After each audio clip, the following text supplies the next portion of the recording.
الرحمن الرحيم الحمد لله رب العالمين وأفضل الصلاة وأتم التسليم على سيدنا مولانا محمد وعلى آله وأصحابه أجمعين.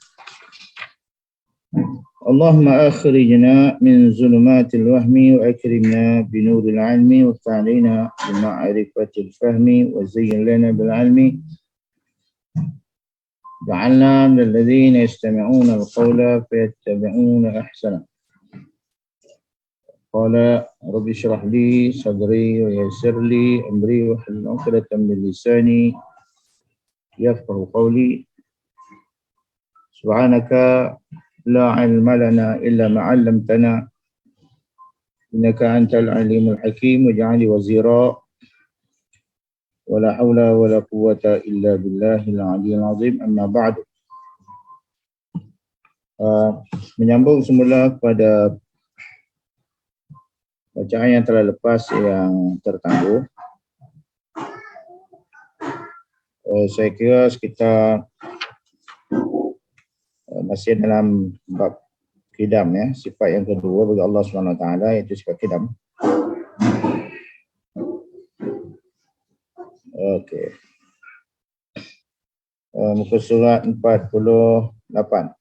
Dekat saya ni, muka surat 48. Iaitu ada sedikit catatan di situ, di bawah itu. Sebelum tu elok juga kita ulangi, ada di sudut dalil aklinya yang telah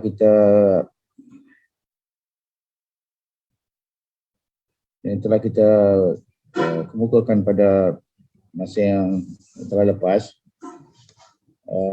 Dan apa yang dicatat di sini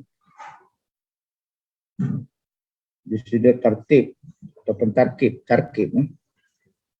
dalil akli di sini sebenarnya adalah berasaskan daripada matan Ummul Barahin juga.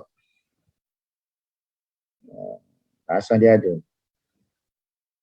di dalam Ummul Barahin mengatakan wa amma burhan wujubil qidami lahu ta'ala fali'annahu law lam yakun qadiman lakana hadisan fayaftaqiru ila muhdisin wa yalzamu dawu aw tasalsul. Itu yang disebut, yang dicatat di dalam matan Ummul Barahin bagi Imam As-Sanusi. Kalau kita terjemahkan, adapun burhan atau dalil yang tasdiqat yang bentuk yakin, ya, burhan. Dia ada seperti mana saya sebut dulu, ada burhan, ada yang dikatakan khatabah, ada yang dikatakan jadal, ada yang disebut sebagai sofostah. Itu beberapa bentuk tasdiqat yang dalam bentuk yakin, berpedah pada yakin, tahap keyakinan. Cuma burhan adalah yang lebih tinggi, dan sebab itu dipilih di dalam bidang ilmu ini, itu ilmu kalam. Okey, itu saya saja sebagai pengulangan sajalah. Dan kalau kita terjemahkan matan Ummul Barahin tersebut, dia kata adapun burhan ataupun hujah ataupun dalil, burhan ni kata hujah qati'ah lah. Burhan dengan mana al-hujjatul qati'ah, hujah yang putus. Wujubul qidami lahu ta'ala, menunjukkan wajib pada akal Allah Ta'ala bersifat dengan qidam, bersifat dengan sedia kala. Itu pada annahu. Maka di sini didatangkan qiyas, iaitu qiyas syarti, ya. Qiyas syarti kerana ada lau tu. Lau lam yakun qadiman lakana hadisan. Lau lam yakun, kalau maka dengan sebab lau lam yakun qadiman, kalau tidak adalah Tuhan itu bersifat dengan qidam, itu sedia kala, lakana hadisan, nasihat adalah dia itu bersifat dengan baharu, hadis. Fayaftaqiru ila muhdisin maka berhajat ia kepada muhdis, iaitu satu pencipta, pembaharu.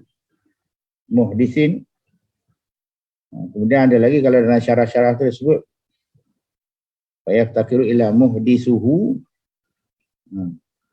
wal muhdis yahtaj ila muhdis akhar. Jadi dia tak berhenti-henti. Pencipta tu pula dia perlu pada satu pencipta lain. Pencipta lain tu perlu pada pencipta itu yang maka terbitlah maka fayal zamu maka menerbitkan melazimkan konsep mustahil pada akal, kaedah akliyah yang mustahil yang tak boleh diterima akal, iaitu konsep dikatakan daur ada fayal zamu daur awit tasalsul. Sama ada konsep ataupun kaedah daur atau kaedah tasalsul seperti mana yang telah kita sentuh pada kali yang telah lepas. Okay, sama ada daur atau tasalsul ni adalah mustahil, tak boleh diterima akal. Jadi pencipta menciptakan makhluk, maka makhluk mencipta balik. Pusing, itu dikatakan daur. Seperti kata contohnya Zaid menciptakan si Ahmad, Ahmad cipta Zaid balik.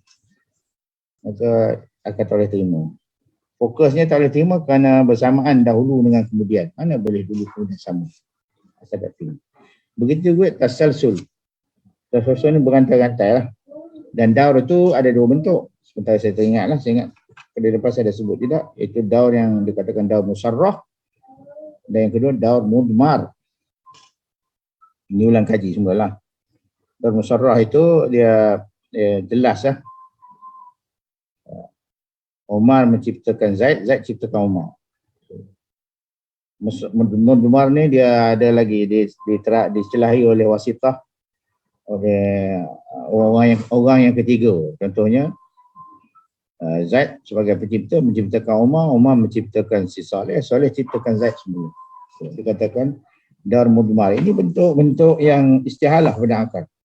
Begitu juga tasalsul seperti mana yang telah kita sentuh pada kali yang telah lepas juga tidak boleh diterima pada akal konsep tasalsul ini, sehingga membuahkan, menatijahkan di hujungnya akan menatijahkan ada perkara yang tidak diciptakan. Jadi bila ada perkara yang tidak diciptakan, itu dia dipanggil kasabatan akhiruhu lah, maka sebaliknya wahwa muhalun. Bila ada perkara yang tidak diciptakan, maka itu mustahil, maka sabitlah. Maka sabitlah kidam. Pencipta itu mestilah sedia kala. Okey. Jadi kalau kita ulang balik ayat dalam Matamul Barahin, dia katakan fali'annahu law lam yakun qadiman lakana hadisan. Itu qadiyah syartiyah, ada muqaddam dan tali dia. Maksudnya romantik sikit lah. Law lam yakun qadiman itu katakan muqaddam, lakana hadisan tali dia. Kata fayaftakiru ila muhdisin ini dia sebenarnya fayaftakiru ila muhaddis. Fayaftakiru ila muhdisin ini macam natijah sebenarnya.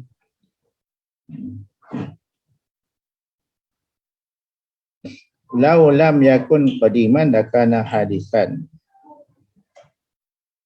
Okay. Lakinnahu laisa bihadisin, begitu. Sepatutnya gitulah. Lakinnahu laisa bihadisin. Fayaftakiru itu macam tafsir lah. Tafsir bagi natijah. Natijah tak ada sebut sini ya. Dalam Matamul Barahin ni tak ada natijah dia. Dia ada natijah tak ada. Surah kubra adalah lakinnahu laisa bihadisin.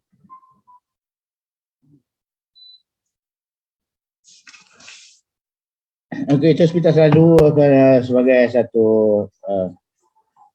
sentuhan untuk kita nak tunjuk arah kata pengambilan istidlal istinbat dari dalil yang dari dalil tauhid, dari dalil sifat Tuhanan dan kerasulan semua ni yang wujud di dalam kitab-kitab Turas kitab Jawi bahasa Melayu kita sebenarnya asal daripada Arab juga.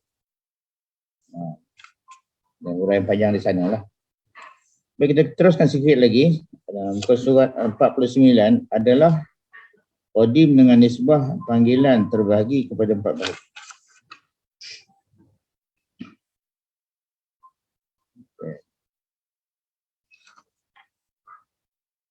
adalah qadim mengenai sebuah panggilan terbagi pada 4 bahagian. Yang pertama qadim sifati, iaitu tiada permulaan sifat-sifat Allah Ta'ala. Yang kedua qadim zati, iaitu tiada permulaan zat Allah Ta'ala.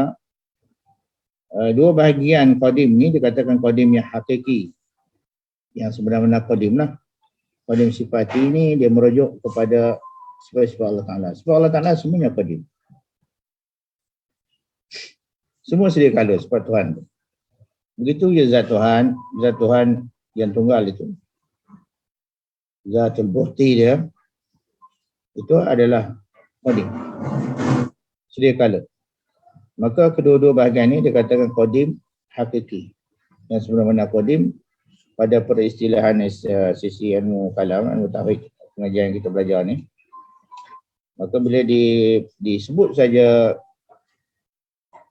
sifat qadim yang hakiki itu, maka merujuk kepada Allah lah. Zat dan sifat Allah Subhanahu Wa Taala. Ada bahagian yang ketiga dikatakan qadim idafi, tambahan lah, idafiyah, itu sandaran, dia bersandar. Dia tidak hakiki, dia tak sebenar-benar. Kena ada nisbah sandaran itu, maka dikatakan dia sebagai qadim.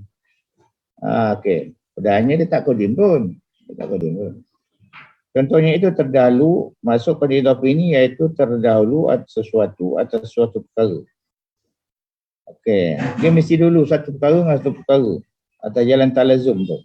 Iaitu terdahulu bapa nisbah kepada anak. Bapa mesti dulu kepada anak. Mana ada anak dulu bapa?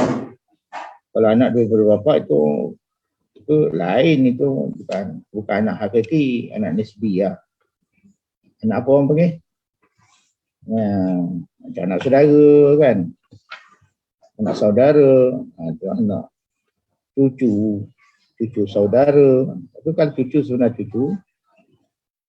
cucu apa, daripada keturunan itu mestilah bapanya, datuknya lebih dulu daripada anak cucu-cucu. Jadi itu diistilahkan pakai dulu juga. Jadi qadim ni kalau nak terjemah dahulu pun boleh. Muqaddam kan yang dia dahulukan. Muqaddam tu kidamun dahulu. Tapi bila kita nisbah kepada Tuhan, ulama-ulama kita memilih satu terjemahan yang tuntas, yang padat, yang padu, yang memang betul-betul mutabaqah dengan makna murad atau makna yang diistilahkan dalam ilmu tauhid itu sendiri. Lepas tu ulama-ulama kita menterjemahkan qidam ataupun qadim itu sedia kala. Dan saya pernah sebut dulu, Syekh Ahmad Qatani dalam kitab Fatwa Al-Qataniyah beliau telah menghurai dengan panjang lebar, dengan luas asal-usul terjemahan qidam itu sendiri. Diterjemahkan sebagai sedia kala. Dan hadis itu diterjemahkan sebagai baharu atau bahri. Bahari pun bahasa lama tu, bahasa dulu. Kita nak dengar bahari. Bahari tu baru. Boleh tengok dalam kitab Fatwa Al-Qataniyah karangan Syekh Ahmad Al-Qatani. Perbahasan tersebutlah. Iaitu terdahulu suatu atas satu perkara seperti terdahulu nisbah kepada anak. Ada ilmu makulat pun ada ke tu? Makulatun nisbi kan, sebuah makulah ada. Idafah itu makulat idafi. Makulatul idafah idafi kan. Makulat idafi. Baik, yang keempat bahagian qadim zamani, iaitu selalu masa atas suatu. Sekurang-kurangnya setahun. Ini dalam ilmu fiqh kita pun ada. Ilmu fiqh kita kan. Kalau sekiranya tuan Syahid berkata kepada hamba dia, pada amah dia yang lari, dia lari tinggal kan, tinggal tuan dia. Jadi kalau sekiranya dilafazkan oleh si Syahid atau Sayyidah, dia kata apabila qadim hambaku maka dia merdeka. Apabila qadim hambaku maka merdeka ia. Jadi qadim situ dengan makna setahun, dengan makna setahun. Qadim pada segi lughah pada bahasa yang digunakan pakai dalam ilmu fiqh, iaitu lalu masa atas suatu perkara sekurang-kurangnya setahun maupun lebih. Kalau dah setahun hamba itu tidak dijumpai, tak balik-balik, tak pulang-pulang, maka dia hamba itu termerdeka lah. Itulah fasa kait mereka yang disebut oleh Tuan.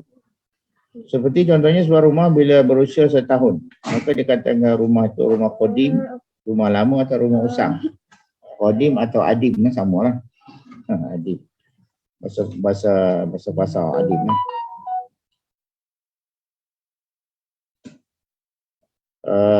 Dua bentuk qadim ini, itu qadim dhafi dan qadim zamani, adalah merupakan qadim majazi, itu pinjaman cakap, tidak hakiki. Dia ada majaz, ada hakikat. Majaz hakiki ni pun dia guna pakainya dalam perbincangan pada setengah-setengah perkara di dalam ilmu kalam ni. Maka qadim hakiki, iaitu qadim sifati dan qadim zati, tidak harus, itu haram dikatakan kepada lain daripada Allah Subhanahu wa ta'ala. Haram. Qadim hakiki kita tak boleh kata kepada makhluk lah. Haram, berdosa. Okey. Boleh bawa kepada kufur lah. Seperti mana pegangan falasifah, antara perkara-perkara yang dikafirkan, dikufurkan ahli falsafah itu, sebagaimana yang disebut di dalam kitab Imam Ghazali. Antaranya lah menganggap segala aflak ini, segala falakiyah sebagai qadim. Dan di sana ada perbincangan dalam ilmu munazarah, bila didebatkan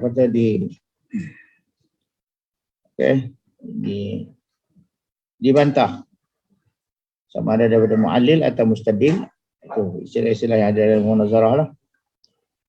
Jadi ahli falsafah ni mengatakan, kita ahli sunnah jamaah mengatakan al-alamu mutaghayyirun wa kullu mutaghayyirun hadithun, al-alamu hadith. Satu lagi bukti menunjukkan alam ini adalah baharu, iaitu menerima, gerak dan diam. Ahli falsafah lah. Ini dalam sudut ilmu nazarah. Jadi puak-puak filosof ni mengatakan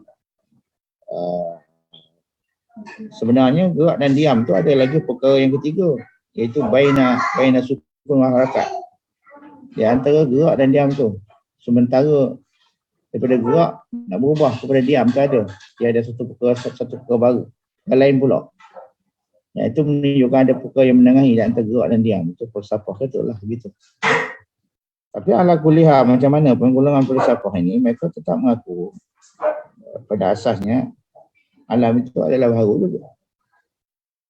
Maka diujarkan oleh kita ahli sunnah wal jamaah, sebenarnya kalau dipandang dari sudut perbahasan tarkib dalam falsafah tu, kita menang lah. Dia tak menang kerana dia dah mengaku kata alam tu baru. Dia mengaku dah alam tu baru. Tapi ini tak perlu cerita sangat lah kan. Lagi pening juga. Ada satu perkara sementara saya teringat. Dulu kita pernah bincang bila dikatakan wujud yang zati itu dia akan merujuk kepada zat yang bersifat dengan qidam baqa. Qidam dan baqa. Qidam dan baqa. Itu yang asalnya. Qidam itu dia, maksudnya zat itu tidak mempunyai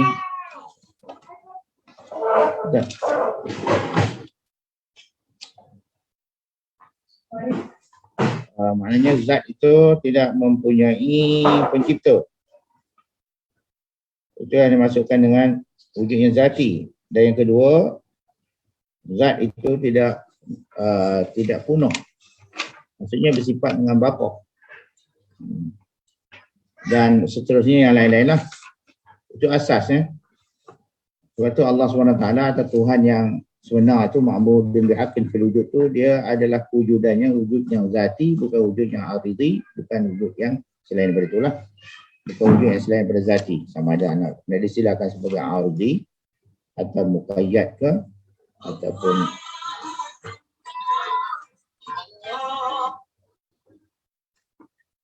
memang banyak gangguan pagi ni. Okey. Cumanya mungkin timbullah persoalan di sudut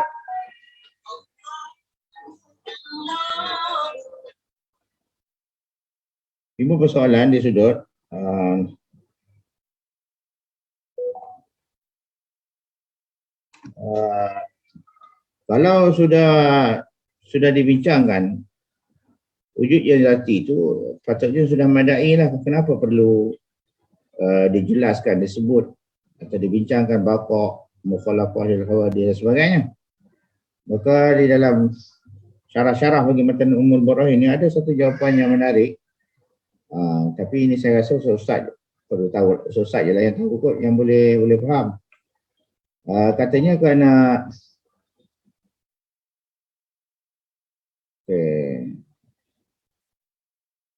dia kata kerana yara ulama tauhid annahu la budda min at-tasrih bid dilalatil wad'iyah. Jadi kena pakai dilalah wad'iyah juga. Tak boleh pakai semata-mata dilalah iltizamiyah. Dilalah iltizamiyah tu kita sekadar nak membincangkan, nak mensyarahkan, nak bagi komentar bagi sifat wajib, sifat wujud tu, wajibul wujud tu tak apa. Tetapi kalau dari segi sudut akidah tak boleh, tak madai begitu. Kita kena pakai dilalah wad'iyah. Dia ada dikatakan dilalah wad'iyah, ada dilalah iltizamiyah. Okey. Perlu kepada dilalah wad'iyah ni. Wad'iyah ni maksud apa yang telah diwadakkan. Ya, yang telah memang kita nak faham wad'iyah ni senang macam ni lah. Apa yang telah diwadakkan, yang telah macam mana nak cakap, maksudnya telah disusun, telah ditadwinkan oleh para ulama fan ataupun bidang ilmu ni lah, ilmu tauhid ni. Kena pakai juga yang itu. Kerana mereka telah mengkaji, telah memutuskan dengan dalil-dalil yang qat'i, yang putus segala perkara-perkara yang menjadi mu'taqadat, iaitu yang menjadi akidah kepada pandangan Ahli Sunnah wal Jamaah. Maka kita tak boleh lari daripada dilalah wad'iyah. Sebab tu disebutkan juga sifat-sifat yang lain yang merupakan lawazim bagi sifat wujud itu sendiri. Bila kata wujud, dia perlu disebut, perlu dibahas, perlu ditelitikan kaedah baqa', mukhalafah lil hawadith dan seterusnya, sifat-sifat ma'ani, sifat salbi yang lain-lain dan ma'nawiyah. Okey, itu dan elah kepada atau sebab kepada keperluan kepada disebutkan, dinyatakan, disarihkan dilalah wad'iyah tu je kerana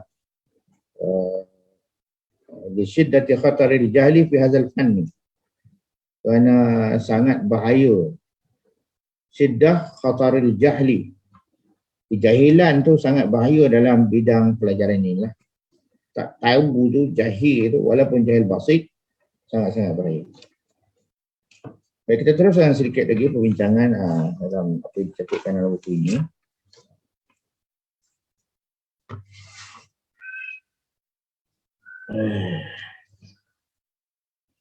Seterusnya muka surat 50 iaitu baqa'. Baqa' artinya kekal Allah Ta'ala, mustahil dia fana. Artinya binasa, punah, rosak, punah. Maksudnya kekal zat Allah Ta'ala, kekal segala sifat Allah Subhanahu Wa Ta'ala. Apa yang dicatatkan di sini sebenarnya adalah di sudut apa yang perlu ditanggapi oleh setiap mukallaf. Bila disebut saja sifat baqa', apa yang kita perlu faham iaitu kekal Allah Ta'ala. Bila sebab Allah Ta'ala tu adalah termasuklah zat sifat dia lah dan semua. Okey. Kekal Allah Ta'ala iaitu zat Allah Ta'ala dan sifat Allah Ta'ala. Mustahil dia fana. Tak termakan kalau dikatakan fana, binasa, wasak, punah. Binasa, wasak, punah ada lagi. Dia sebagai kitab disebut hilang. Tak kira lah apa macam-macam lawazim bagi makna fana ni, itu mustahil berlaku pada Allah SWT.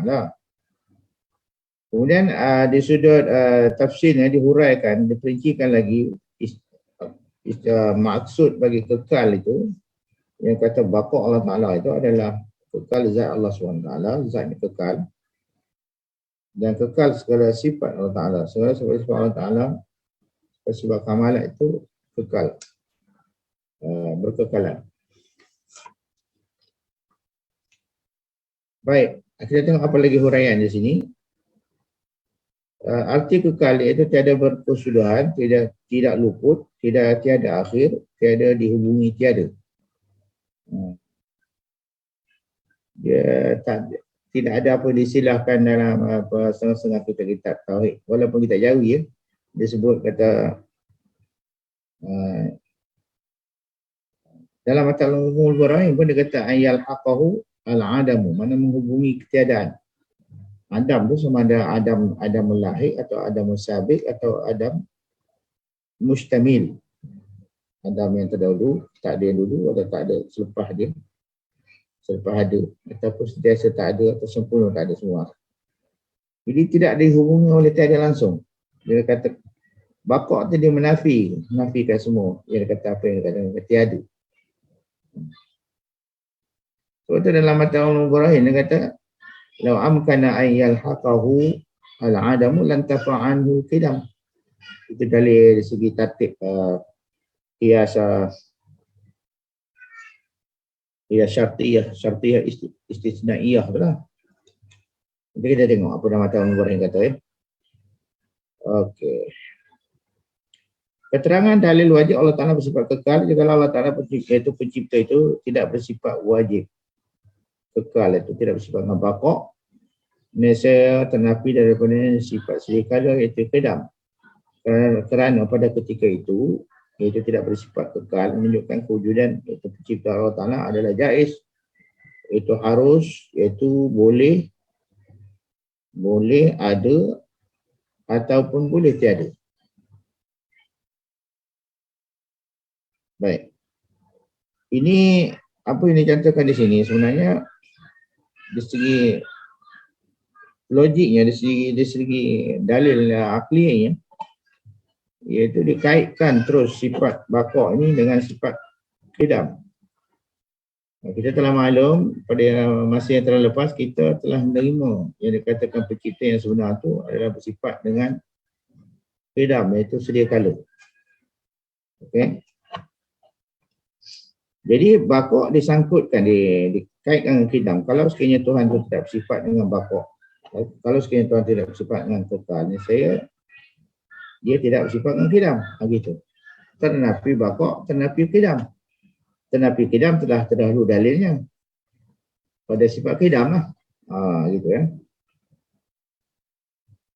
Sebagaimana yang saya ringkaskan ini sebenarnya apa yang biasa dicatat dalam kitab tauhid dalam alam Melayu kita dan diajar di madrasah, di surau-surau masjid kepada orang awam untuk memudahkan faham. Jadi tak perlulah sampai dikemukakan tarkib apa tu, tarkib dan disudah ilmu mantik ni kan.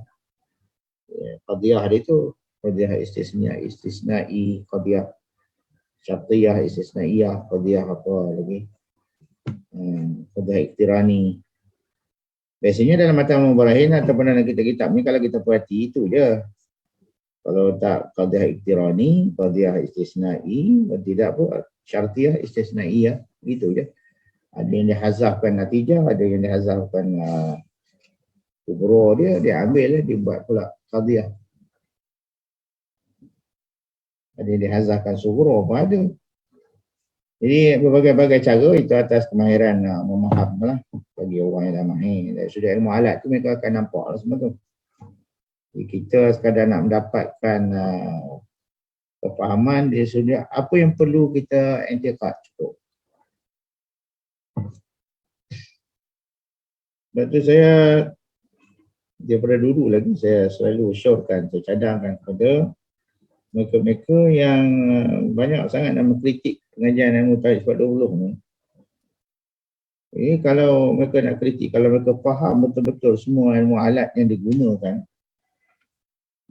oleh para ulama dalam penyusunan ilmu ini dan penyusunan kitab ni, penyusunan ilmu kalam ilmu tauhid ni lah. Okeylah juga, tapi apa yang nampak sebenarnya mereka pun tak dapat menguasai.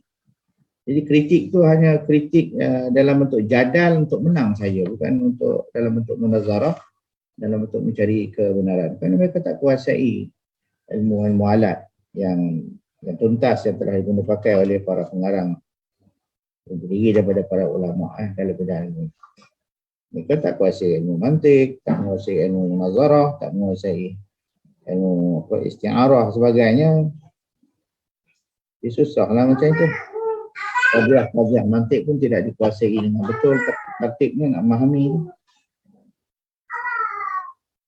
Sedangkan kalau seperti mana saya pernah sebut dulu, kalau kita melihat ulama-ulama itu seperti Imam Hujjatul Islam Al-Ghazali telah mencontohkan bagaimana Imam Ghazali telah mengeluarkan istimbatkan itikat akidah itu berasaskan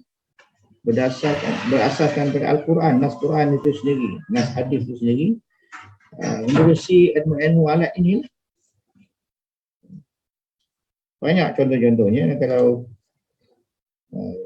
kita mampu. Dia macam ni ya. Contohlah kalau ilmu perubatan contoh. Saya pernah berjumpa dengan kawan-kawan yang doktor.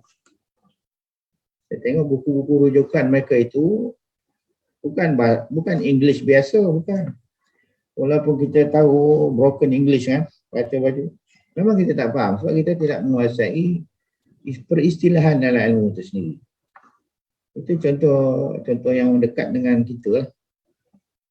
Okay. Baik, sebelum kita pergi melanjutkan kepada yang tak berkaitan kan, panjang sangat bahas. Kita kembali kepada bacaan kita pada kali ini. Itu kita semula. Keterangan dalil wajib Allah Ta'ala bersifat kekal. Jika Allah Ta'ala itu pencipta, itu tidak bersifat dengan kekal, itu bakok niscaya tetapi daripada sifat qidam. Ini saya kira sama. Kata sulas-sulas seperti macam mana yang ibarah yang wujud dalam mata umul barahin kan, law amkana ayyal haqahu al-adamu dan tafa'anhul qidam. Sama ni. Jadi apa yang diterjemahkan di sini daripada ayat ibarah yang ada dalam mata umul barahin ini. Kata apa lagi kita disebut? Jadi mana di sini kalau kita nafikan, kalau cuba untuk menafikan sifat bakok, nescaya sifat qidam akan ternafi lah. Kerana pada ketika itu iaitu tidak bersifat kekal menunjukkan kewujudan pencipta Allah Ta'ala. Kewujudan pencipta iaitu Allah SWT adalah jaiz, iaitu jaizul wujud. Bila kata jaiz ni, jaiz pun jaizul wujud. Ma yasihu fil aqli wujuduhu adamu.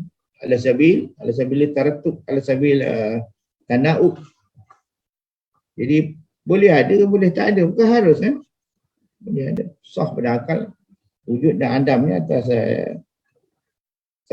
cara bergilir ganti. Tapi kalau atas serentak, itu mustahil pula. Bukan mustahil. Tak dikatakan jaiz, bukan mustahil. Jadi kalau dikatakan pencipta itu jaizul wujud, saya dia akan membawa kepada kewujudan itu tidak wujud yang zati dan ternafi sifat qidam. Sebab dia tak boleh. Kalau nafi bakok, nafi qidam.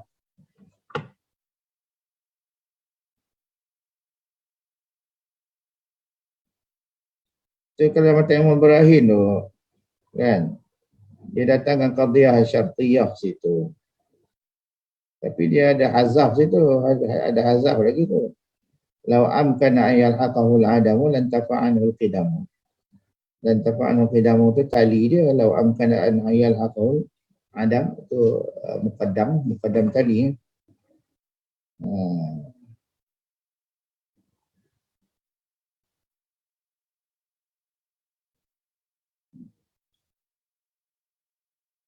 Itu kita boleh kata kubro lah.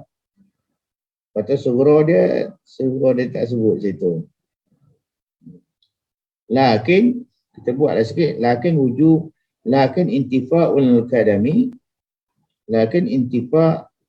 intifa'ul qidami muhadun. Sugro dapat natijahnya annahu qadimun ay anna lahu qidamun. Itu susah dah tengok. Ulang kaji. Baik. Sebab tu mata Ibrahim ni perlu kepada teks Arab kan. Kalau nak jadi ulama kena mulazamah dia dan kena lihat segala syuruh dia. Banyak. Tapi sekadar untuk melepaskan fardu ain dah cukup. Bagaimana yang saya telah sebut pada masa-masa yang terlepas. Kalau kita tak tahu tarkib manatikah tu pun tak apa. Kita fahamkan ayat sebutir-butir apa yang sekadar kita faham pun sudah memadai mengesahkan iman. Sudah jadi dia sudah cukup. Sudah di dalam akli dia. Sudah cukup. Okey, sebagaimana kita telah mengetahui dulu, suatu yang jaiz itu harus ada. Itu adalah dipanggil baharu. Okey, dan atau hadis. Bukan hadis dalam ilmu hadis. Hadis Nawawi itu bukan. Hadisun. Al-mawjud dan Adam kan.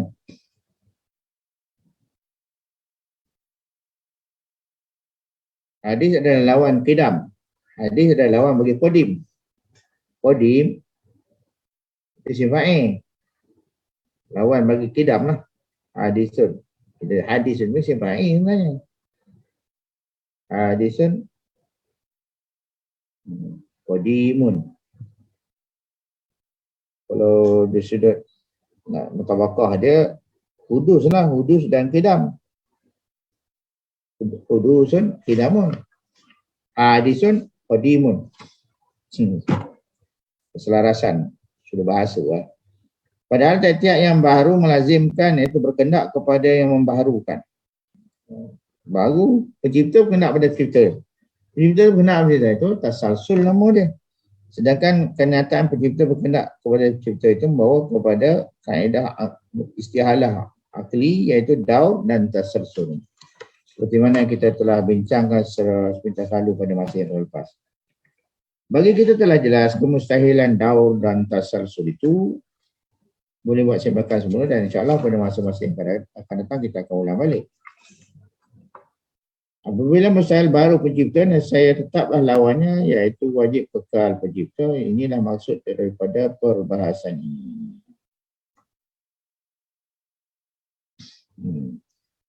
Jadi apa yang disebut dalam kitab ini itu sekadar apa yang kita boleh faham sajalah. Iaitu kalau qidam itu perlu kepada, kalau sekiranya Tuhan itu tidak bersifat dengan baqa', saya berlaku daud dan tasarsul. Okey. Wa huwa muhalun kan, padahal dia itu muhal.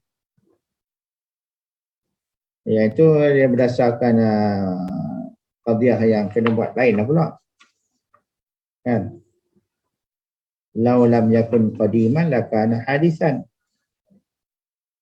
Lau lam yakun qadiman lakana hadisan. Kalau dia tidak qadim, ataupun lau lam yakun baqiyan lakana fanian kan. Kalau dia tidak baqa', nescaya dia binasa. Ataupun la lazima daur awit tasalsul, nescaya berhajat ia kepada daur dan tasalsul. Tapi dalam mata Ibrahim semua dah cukup kan.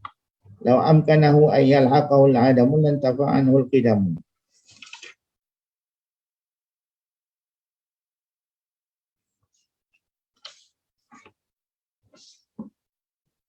Tak apalah tu.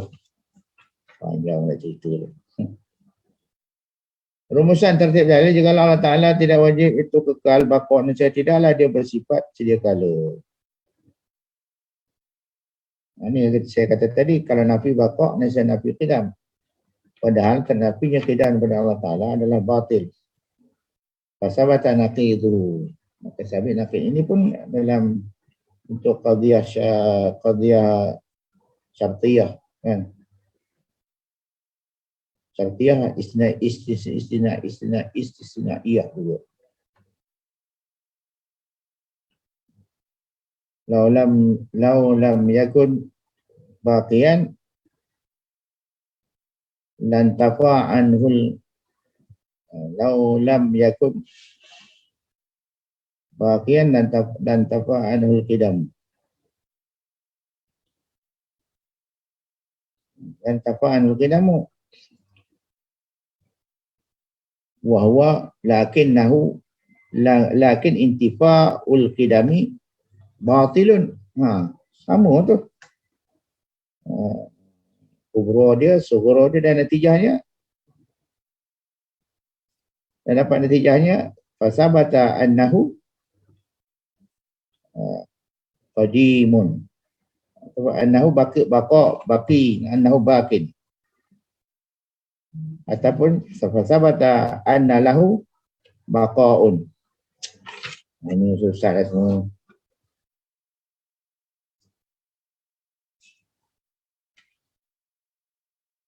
Berkata ulama tauhid, banyak lagi dia.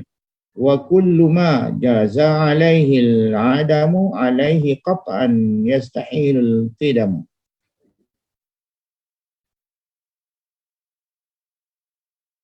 Wa kullu ma jaza alaihi al-adamu, artinya tiap perkara yang harus tiadanya, itu tidak bersifat dengan baqa. Nescaya putus akal menghukum mustahil ia bersifat sedia kala, iaitu qidam. Alaihi qat'an yastahilul qidam. Maka di sini dalam matan ini ulama tauhid ini adalah apa yang disebut catat dalam matan Jawharah Tauhid bagi karangan Imam Ibrahim Al-Laqani. Wa kullu ma jaza alaihi al-adamu alaihi qat'an yastahilul qidam. Dengan ibarat yang lain, ada juga ulama yang memudahkan lagi ibarat dia. Dia kata kullu qadimin fahuwa baqin. Tapi ibarat yang begitu dia di segi praktik, di segi ibaratnya nak dibandingkan apa yang dalam matan Ummul Barahin tu lagi cantik lah. Matan Ummul Barahin, matan Jawharah kan. Matan Jawharah wa kullu ma jaza alaihi al-adamu alaihi qat'an yastahilul qidam. Setiap suatu perkara yang harus tiadanya, itu tidak bersifat dengan baqa, nescaya putus akan menghukumkan mustahil yang bersifat sedia kala. Nafi baqa, nafi qidam. Nafi baqa, nafi qidam. Perkataan ulama ini menunjukkan hubungan antara sifat qidam dan baqa. Dan dalil dari segi qadhiyah qidah manatiqahnya kita boleh jumpa dalam matan Ummul Barahin tadi lah, di mana yang kita sentuh sedikit pada sekejap tadi. Hanifan kan. Catatan ada beberapa perkara lain daripada Tuhan yang kekal. Ini yang tidak binasa selama-lamanya, tetapi bukan dinamakan kekal yang hakiki. Ianya dikatakan kekal yang aridhi, yang baru mendatang. Aridhi itu sebab apa? Sebab ia dimulai dengan tiada. Adanya itu atau wujud itu setelah diciptakan oleh Tuhan. Sebab itu dia kekal. Istilah kekal juga lah. Sebab apa? Dia tak rosak, dia tak binasa. Tapi dia ada permulaan. Maka perkara ini adalah masih dalam kategori makhluk, alam kan. Apa yang dikatakan sebagai alam, apa yang dikatakan sebagai makhluk, apa yang dikatakan sebagai baharu, perkara baru. Contohnya seperti syurga. Syurga setelah diciptakan dia tidak akan binasa. Ini menurut akidah kita Ahlussunnah wal Jamaah lah. Berkhilaf dengan setengah-setengah daripada golongan Mu'tazilah, dan ada daripada golongan orang yang ahli tajsim pun mencakapkan harus binasa, rosak, punah syurga tu boleh hilang. Itu bukan akidah Ahlussunnah wal Jamaah yang sebenar lah. Syurga kekal abadi. Nas Quran mantapkan begitu. Hadis pun ada semua. Dan dalam dalil akli pun ada. Dalam kitab-kitab Jawi pun dia sebut. Di segi hujahnya, dipandang dari sudut hikmah. Kalau sekiranya binasa syurga, binasa neraka itu, maka apakah hikmah? Hikmahnya dinyatakan oleh Tuhan dalam Al-Quran mana dalam hadis mengatakan nikmat atau lebihnya orang beriman, lebihnya orang soleh, para anbiya, para rasul. Jadi hilang hikmah di situ. Kepanjang dia. Dia sudah akal. Nas di sini sudah cukup. Al-Quran benar sudah cukup. Menunjukkan syurga neraka itu kekal. Walaupun dia makhluk, walaupun dia diistilahkan sebagai kekal yang aridi. Syurga, neraka, lauh mahfuz. Ini. Ada sebagian ahli bid'ah zaman sekarang pun masih ada setengah-setengah pegangan-pegangan yang dicatat dalam buku-buku karangan mereka itu. Kalau kita semak secara hal-hal itu, jumpalah akidah yang bercanggah dengan ahli sunnah wal jamaah ni, yang mengatakan syurga itu akan binasa, ataupun harus boleh binasa. Walaupun dia pun tak percaya juga, tak percaya maksudnya tak percaya mungkin dalam tidak jazam pada akidah itu mungkin, tapi mungkin dia pun ada di situ zan bersangka baik kepada pegangan akidah itu, masih boleh diguna pakai, yang mengatakan syurga akan boleh rosak, punah, boleh hilang, neraka boleh berhenti je. Dalam buku-buku mereka ada banyak cetak hari ni. Saya tak sebutlah, cari sendiri. Allah Mahfuz, syurga, arash. Allah Mahfuz ini satu makhluk yang sangat besar, yang dikatakan berada di arash, di langit yang ketujuh sana kan. Allah Mahfuz, arash. Jadi kalau kita mengkaji peristiwa Isra' dan Mi'raj, kita akan menjumpa istilah-istilah ni semua. Apa yang dikatakan mustawa, apa yang dikatakan arash, kursi situ adalah mahfuz. Ini semua kekal, asalnya diciptakan Tuhan dan kekal.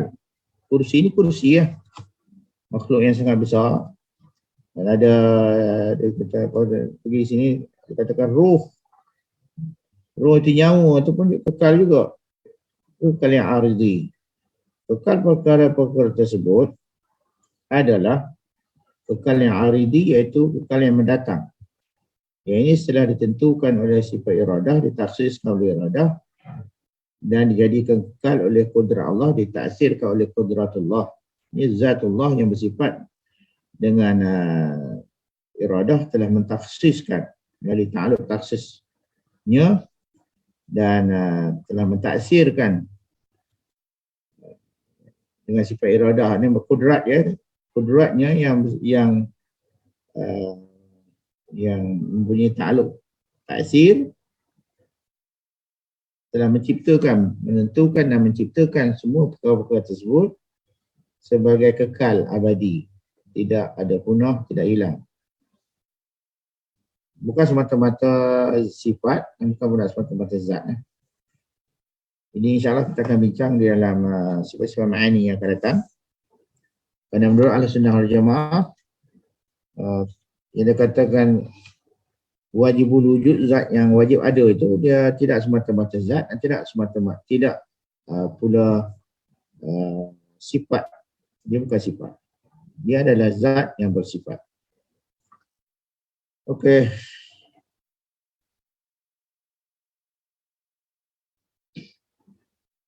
Peringatan, segala jisim semuanya binasa, melainkan ada lagi perkara yang dikekalkan juga, iaitu sebahagian daripada jisim-jisim makhluk. Okay, jisim makhluk semuanya binasa, melainkan pertama ajizul zanab, iaitu tulang kecil sebesar biji sawi terletak di tongking, itu di tulang punggung manusia. Itulah benih anak Adam ketika dibangkitkan daripada kubur kelak. Jadi setelah wafat, setelah mati, dikebumikan ataupun di mana-mana lah, dimasukkan ke dalam kuburnya, sama ada kuburnya dalam bumi atau dalam laut, dalam air, ataupun hancur jadi debu, ditiup angin, tak kira mana-mana pun boleh jadi kubur. Tetapi benih manusia, benih anak Adam tu tak ada. Itu biji sawi, kata ajuz zanab, silakan sebagai ajuz zanab. Okay. Ada sebagian manusia itu pula yang kekal, bukan takat ajuz zanab, sekalian tubuh jisimnya itu kekal tengahnya. Yang kedua iaitu antaranya ialah yang kedua sekalian nabi-nabi, rasul-rasul. Semua jisim para nabi dan rasul itu kekal.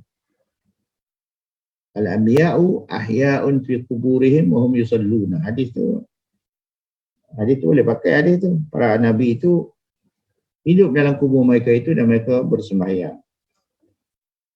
Kita tak bincang tentang hadis lah, tapi hadis tu hadis yang boleh pakai lah. Bukan hadis dhaif, bukan hadis maudhu'. Bincangannya sangat panjang. Jadi, kerana jasad mereka itu kekal, tak hancur. Tidak diluluh oleh bumi, oleh tanah. Yang ketiganya, jisim orang yang mati perang sabilillah. Orang yang perang sabilillah, yang perang pada jihad, perang dengan orang kafir, orang yang mati syahid, mereka juga kekal. Dan ada lagi catatan yang lain yang di dalam sebahagian kitab-kitab tauhid yang telah dibincang oleh ulama. Antaranya orang-orang yang dalam dunianya adalah telah mendapat ma'rifatullah yang sempurna, ma'rifat kata ahli ma'rifah. Itu para awliya illah yang siddiqin, mereka itu semua kekal juga jasad. Ada yang mengatakan lagi mereka yang sufas, yang penghafal Al-Quran, mereka yang menjadi muazzin, azan dengan tidak mengambil upah. Jadi jasad-jasad mereka itu dikekalkan oleh Allah SWT kerana kemuliaan amal mereka itu di dunia ni kan. Okay. Ada catatan tu ada. Oleh itu adalah nyatalah perkara yang diiktibarkan permulaan dan kesudahan itu terbagi kepada 3 bahagian. Kalau kita perhatikan daripada apa yang telah kita bincang sebentar tadi, kalau pada ada sudut, ada mula dan ada kesudahan tu terbagi kepada 3 bentuk lah. Pertama, tiada permulaan dan tiada kesudahan. Dia tidak qidam dan tidak baqa'. Tidak qidam dan baqa'. Tiada permulaan dan tiada kesudahan, iaitu qidam dan baqa'. Perkara yang qidam dan baqa' ni punya sifat qidam dan baqa' iaitu zatullah Ta'ala dan segala sifat-sifatnya. Yang kedua, ada permulaan dan ada kesudahan. Dia ada hudus, ada fana', iaitu syurga, neraka dan sebagainya. Oh tak ada, silap saya baca. Ada permulaan dan tiada kesudahan. Perkara itu perkara hadis, tapi dia baki, dia baqa' yang hakik, yang majazi ya, yang aridhi, iaitu syurga, neraka dan sebagainya. Seperti mana dikatakan perkara yang istisna, yang 8 atau 11 lah, al-khilaf itu yang kita sebut sebentar tadi. Perkara-perkara mustasnayat yang dikecualikan daripada hancur, daripada binasa, rosak.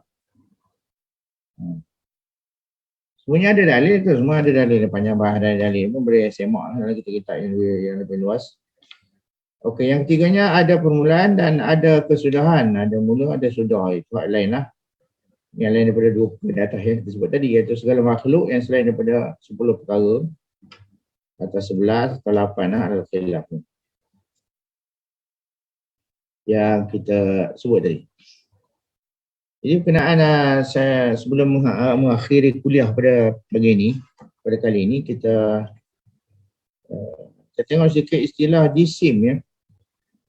Nanti istilah jisim jirana afat akan diulang balik semula di dalam perbincangan seperti mukhalafah dan seterusnya. Tapi kebetulan pada kali ini ada istilah jisim yang disebut sini. Kalau setengah mereka yang mengatakan jisim bagi arat itu tidak ada langsung kalimah itu disebut ataupun dicatat dalam Al-Quran, kita boleh tolak lah. Sebab seperti yang kita baca lah, ada banyak juga. Antaranya boleh tengok dalam Tasniful Masami' bagi Az-Zarkashi. Az-Zarkashi ada di situ bagi syarahan sikit bagi matan Jamul Jawami'. Di situ dicatatkan istilah jisim tu wujud dalam Al-Quran. Seperti mana firman Allah Ta'ala di suratul Baqarah ya, wa zadahu bastatan fil ilmi wal jisim. Kenaan tentang kisah Nabi Nabi Allah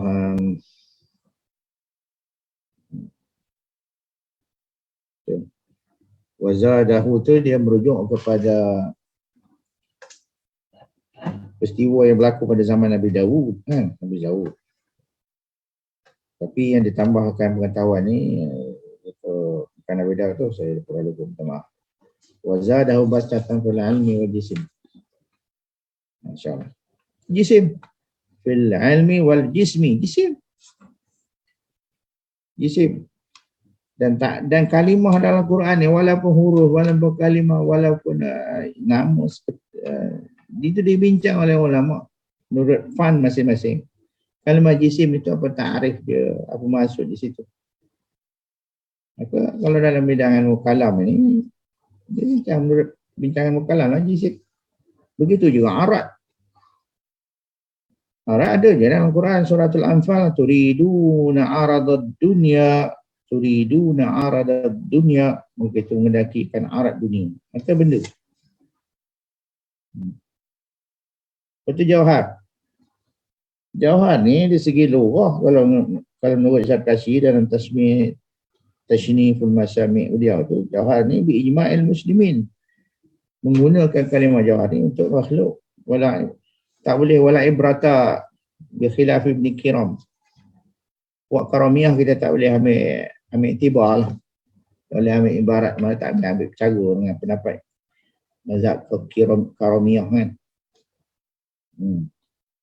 Jadi jauhar itu makhluk. Kerana kata Zarkashi, jauhar itu lughatan huwa al-aslu. Makna jauhar segi bahasa lughah Arab. Jauhar itu maksudnya asal. Sebab tu ada di situ timbul apa yang dikatakan jauharul hadid. Al-hadid itu besi kan, jauhar hadid.